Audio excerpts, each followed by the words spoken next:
Hey guys, in this video I will give you my opinions and picks for the game between Toronto Blue Jays and New York Yankees for Sunday, and Arizona will host Boston Red Sox at home. Both picks are backed my betting model, and at the end of the video I will answer this question: how much should I bet on each game? And I will show you how I make stakes and how I calculate stakes for baseball. Okay, but let's jump into the spreadsheet. So profitable season so far. It could be a little bit better. I made a mistake the other day. I put wrong pitcher for Philadelphia in my analysis. In our Discord group, my members told me, so it would be a little bit better. It would be around 10 units so far, but still good. And today I didn't find qualified bet based on my really selective criteria, but I have two picks that are very close to my criteria, and I hope this will be helpful. Okay, the first game is Toronto against Yankees. So I took the data, I calculate my own probabilities, I compare with bookmakers lines, and at the end of the video, I will show you how I calculate what is the idea behind how I select the stakes. Okay, but let's start with the first game that I selected. Toronto will start with Max Scherzer, and Max Fried will start for Yankees. Yesterday I had Yankees, they beat Blue Jays, and in today's game I also think we have a value with Yankees. uh, not qualified bet for me yet, but it is already late. But never go against the line. But if we look at the numbers, so Max Scherzer 5-2 winning record so far. He goes 5.29, 29 innings. Those are his advanced metrics numbers. But on the other side, Max Fried, I think we have a pitching advantage with Yankees, winning record as well. He can go deeper. He has better numbers, and when it comes to bullpen, Yankees bullpen's numbers are slightly better as well. So in this game, I believe Yankees will have the pitching advantage. Bookmakers have Yankees at minus 149 or 1.67 if you use decimal odds. And my projected line is that they should be minus 119. That's why discrepancy. And if we look at hitting Yankees, they still have better lineup, at least based on my numbers, and that's why I think the first qualified bet or pick, if I'm more precise, is Yankees minus 149 if you use American odds. Okay, why? Because all the numbers are on Yankees sides, and once we put this into my betting model, it gives us the line of minus 190 instead of minus 149. In very simple terms, I'm willing to pay $190 to win 100, but they say, okay, you don't need to pay 190, you just pay 149. So I get better deal, right? This is the core concept of betting, and because of that, Yankees I think is close to be a very, very good bet. Okay, so just one quick note before we continue. I've been betting for more than 25 years and left the 9 to 5 grind using my own betting models, not by following picks. And now I help other bettors like you do the same, build betting models, think in probabilities, and win long term. So visit underdogchance.com to start your data driven journey. All links are below. The next game, Boston Arizona. Nelson will start against Brian Bello. We have a little bit more mixed numbers. Yesterday I had Arizona, yes, and they beat Boston, I think, yes. It was a winning bet. We can check it here. Yeah, I didn't update closing lines, but Arizona was a winning bet. Yes, both winning bets. Yes. Arizona, I had Arizona money line and Arizona first five inning. And today they will go against Boston again. We have a little bit mixed numbers, but bookmakers have this 50-50 game. They give 50.26% of chance to Arizona, but this can change every single minute, because the implied probabilities or the prices on the market are changing all the time, depends of different factors, and one factor is the money involved. And my betting model gives 57.96% of chance to Arizona, which means that I give, or my betting model gives, a better chance to Arizona than it is currently priced on the market. And that's why I see a value with Arizona. But why? This is so.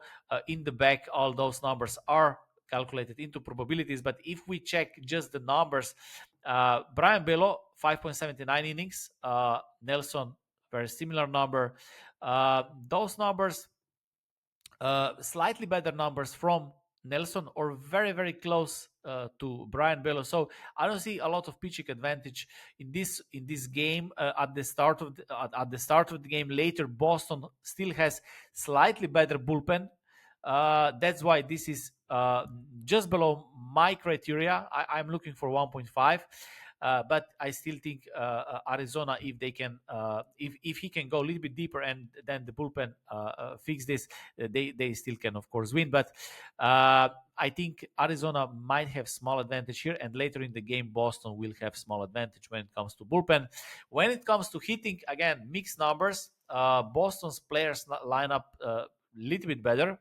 But current form and currently how the team plays, Arizona might have some advantage. This is form, as you see, based on my numbers. Current form is on Arizona side.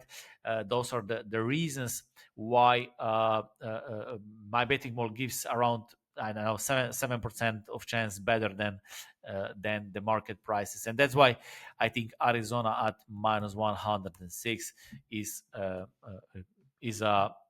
opinion or free pick, or uh, considered a good bet. Okay, of course, never blindly follow anyone, including me. Always do your own research, but the numbers are a tool, and betting mall is a tool that help you make smarter bets. Okay, so the question is, how much should I bet on each game, right? uh, the very simple answer is this: never more than 1 or 2% of your total bankroll per bet. So if you have 10,000 American dollars, that would be, or 1,000 American dollars, that would be $10 bet or $20 bet maximum per game.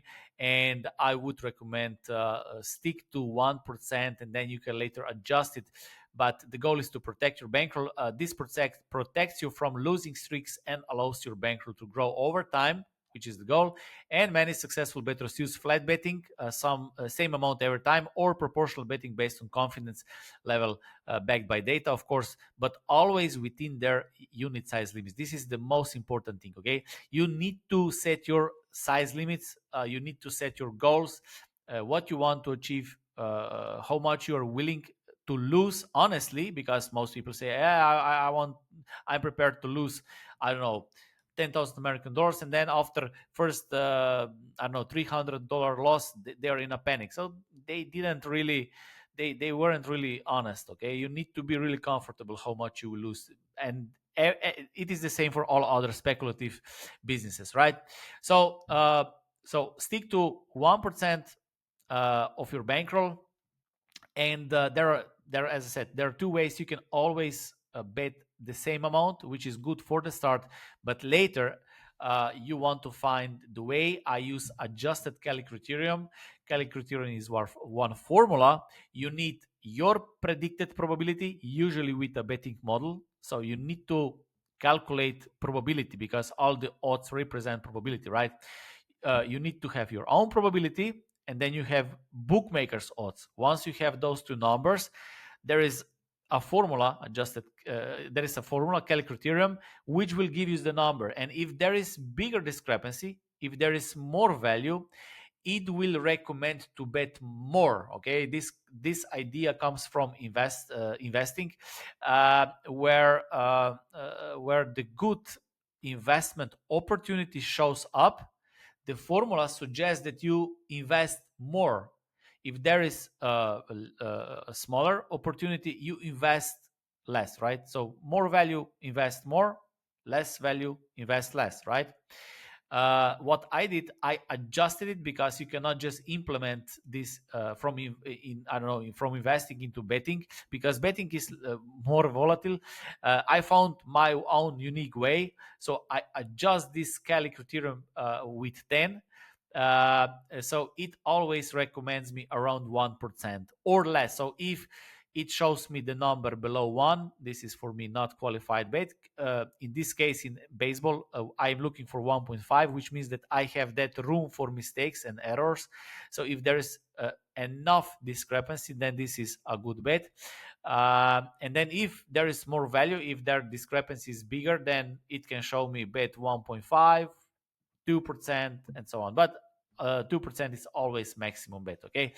But if you stick to your plan, if you stick to around 1%, you will do much better than the rest. And even if you don't win in the first year, you will have much bigger sample size, you will track it, and then you can improve it. And this is the goal, okay? In your first couple of months, or even in the first season, okay? And then once you have this, you have a knowledge for lifetime. So that would be my answer, okay? But whatever, take from this video, I wish you good luck, and see you next time.